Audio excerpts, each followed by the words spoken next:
What's up, people? Welcome back to the channel. So this is the video that we're doing for my Infinite Forbidden sneak peek opening.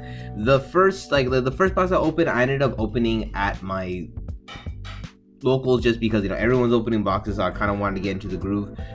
I'm not sure if I'm gonna add it into this video. I think I'm gonna try to keep them all together. So I'm probably gonna put a couple probably cut in a quick overview of the things that I pulled in my first box. But let's just go ahead and pull this box because I really feel like there might be a quarter century in here. So if you like what we do here, please feel free to like, subscribe. If not, it is all cool. This is not any kind of PSA submission, so we don't have the gloves this time, but we are trying to pull Fiendsmith stuff. We are basically trying to pull things that we could offload for anyone going to the WCQ, so that way we could kind of capitalize a little bit. But I wouldn't be too mad if we pulled some of the Whitewood cards, because I believe that is going to be a pretty big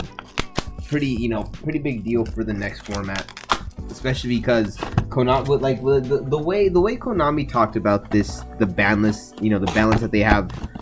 They pretty much kind of said, oh, we need to see what happens, which basically means that they might have unleashed Pandora's box with this set and everything that they've still left legal, which is gonna put Yu-Gi-Oh in a hardcore tier 0 format. If not a tier 0 format, everyone's gonna be running the Fiendsmith engine, which is gonna be making a lot of degenerate strategies possible. So we are pretty much gonna be in a couple of weeks of bad Yu-Gi-Oh.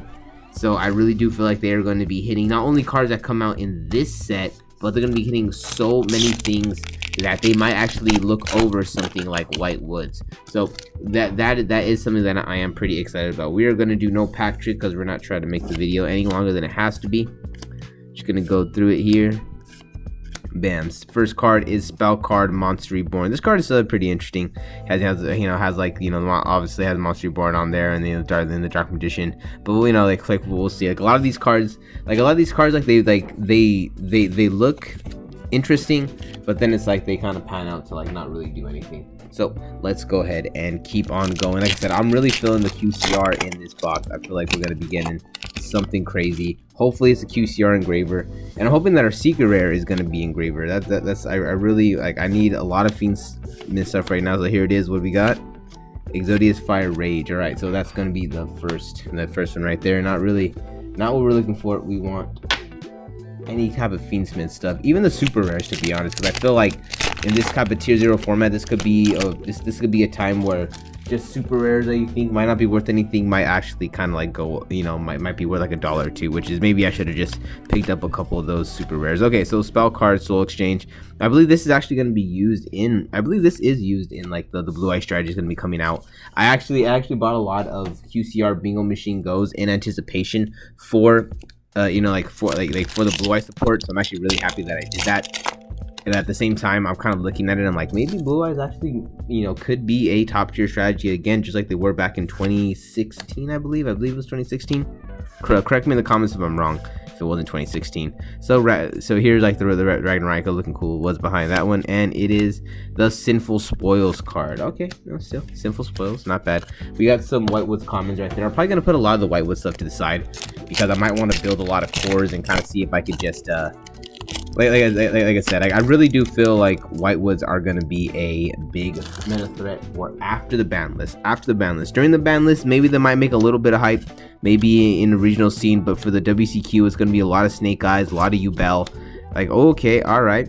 So we got Reichlet, Sinister Soul of the White Forest. Nice. This is the stuff that I'm looking for. I really want a lot of this good stuff kind of now. Even though now it's a little hype, I feel it's going to go down. And then the second the balance hits, they're probably going to leave a lot of this stuff alone. So that's like I said, I'm kind of feeling that the Whitewoods and all their kind of crazy combos could be some the next meta, just or even if not the next meta, maybe it could be Vanadium, to where you had. To where you pretty much had it as one of the best decks, just because one of the best combo decks. That could be kind of the situation that I'm feeling. But like I said, I'm just feeling White Forest. Let's see, Fiendsmith Saint and Probos Kovos. Oh, I don't know, no idea what this is. Oh, for Illusion Monster, it looks pretty interesting, to be honest. There's a lot of interesting cards that people kind of don't read, and that's kind of like the beauty of Yu-Gi-Oh. Sometimes I guess like sometimes people complain like, oh, people don't read blah blah, but it's like, it's kind of the beauty of Yu-Gi-Oh, because sometimes you sit there and you realize like, oh, this works with this, or this could work with this, or oh, this worked with this the whole time. Dolce Queen, Tierra Facer. All right, cool, nice. Actually, I want to try to get my wife in. Oh, nice, another one. I want to try to get my wife, maybe not into Yu-Gi-Oh, but maybe just willing to play Yu-Gi-Oh, to where like maybe I get her a deck and she could learn how to really use that one deck, and we can kind of like maybe like just like go back and forth. Maybe like me and my wife will just have like like certain decks we use and some stuff like that. I don't know. It's but at the same time, it's like I'm not trying to force my wife to like learn and play Yu-Gi-Oh, just like she's not trying to force me into all the things that she is into. So behind this one we got a Millennium Ankh. Oh man, I knew I was gonna pull Millennium Ankh. Okay, so the reason why I knew I was gonna pull this Millennium Ankh is because I actually, during the tournament, I was lucky enough to get raffled off one of these, to me. So I was like, oh, this is cool. But then like later on, I was like, oh man, watch, I'm probably gonna pull the secret rare version from my box, and I totally did.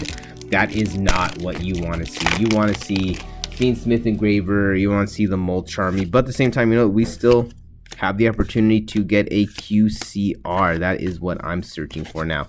So a part of me feels like I should just stop, maybe kind of have these available inside of my vending machine. But then another part of me is like, what if it's QCR? Originally, I used to stop. Like once I got the secret rare, I'd be like, okay, I'm just gonna stop and put the rest of them in my, in the vending machine or something. But then but I think it was the homie Jose told me like, no, if you get a QCR, you still get your ultra and your secret from that side. And I'm like, wait, you do? And he's like, well, yeah. And I kind of was like, wait, really? So ever since then, I've just been very paranoid, and I just said, screw it, I'm just gonna open up the whole box every time. Even though sometimes I'm like, yeah, of course, watch. Ooh, Light and Darkness Dragon. I mean, 2 ultras. I said 1 ultra. You get 2 ultras and 1 secret.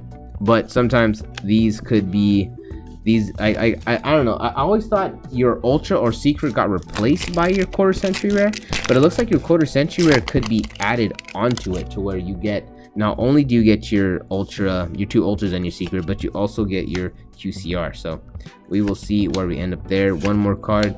We got Beaten Bad behind Beaten Bad, and we got Mimigul Maker. To be honest, I think, is that the first Mimigul card we got? Because maybe it is.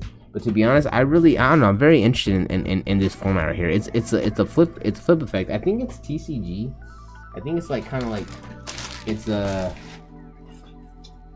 it's exclusive to the TCG. Not sure, but either way, let's get to the second half. So here in the second half of the box. Sometimes, like I said, I used to hold them. Now I kind of don't. I don't feel comfortable, because sometimes I'm like, did I leave a QCR? So let's see if we get anything cool, any cool QCR. Starting with the Gimmick Puppet stuff. The Gimmick Puppet stuff is actually very interesting, because we have a lot. I actually had one of the homies, he was playing Gimmick Puppet FTK kind of on the side, and he wanted to use it against me.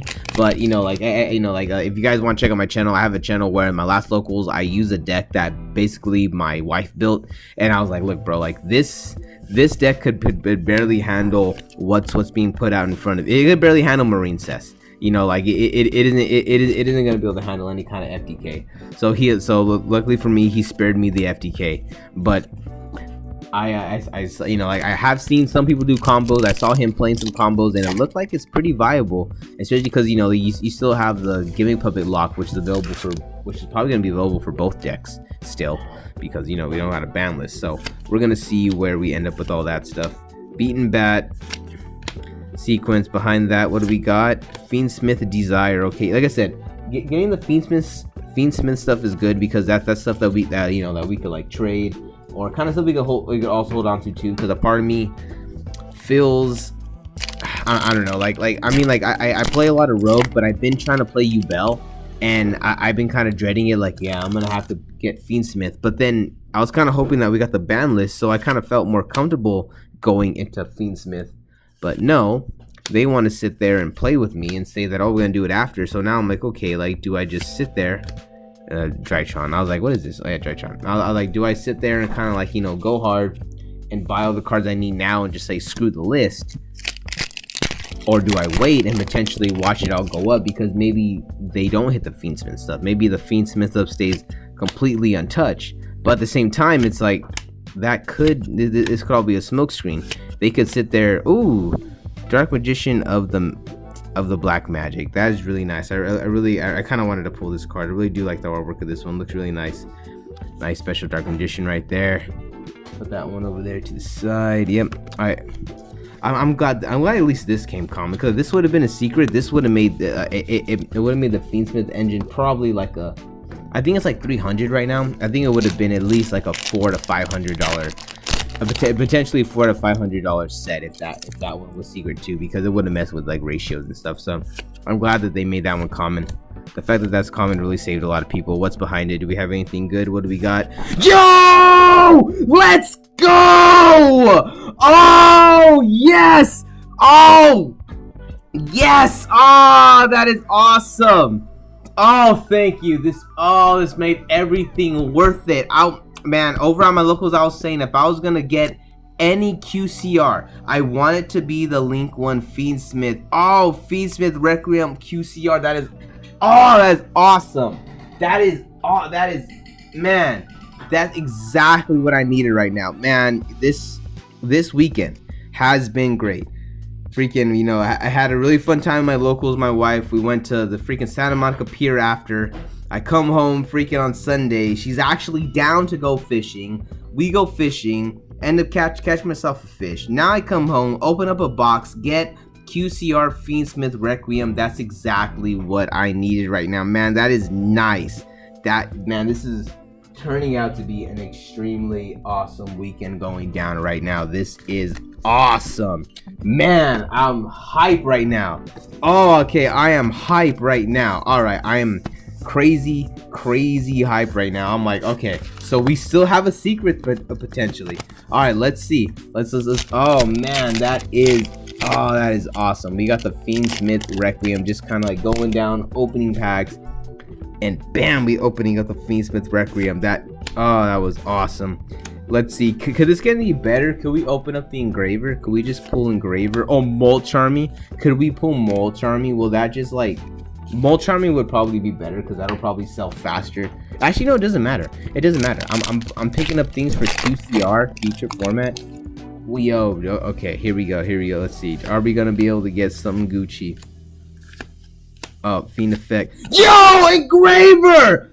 Dang! Yo, Fiendsmith engraver! What a God box right now. Well, okay, I should say God box. God box would have been like if we got Molcharmy on the other side. But Fiendsmith, Fiendsmith engraver. We got that is crazy. We got the engraver and we got the freaking. Yo, that is on the all on the left side. That is nice. Bam. That's the kind of box you need to be pulling right there. Freaking Fiendsmith Requiem and Fiendsmith engraver. That is just crazy right now. Yo, that